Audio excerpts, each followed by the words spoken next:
Gary the numbers guy, why do you gatekeep the number 9? Why? Tell me. Well, it's very simple, because most people have no clue what it means.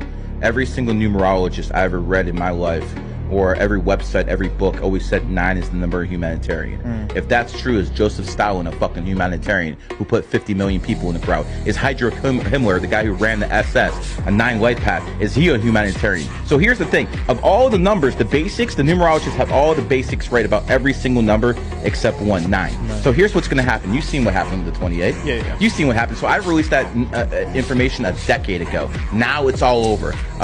Travis Scott's opening his events on the 28th. LL Cool J is dropping this. Circus Casino opened on the 28th over here. You know, they're using this, and I get 0 credit. 0. Now, the people in the game who understand it all came from me give me a little bit of credit, but there's people out there. I saw 28 bars. Gary the numbers guy, why do you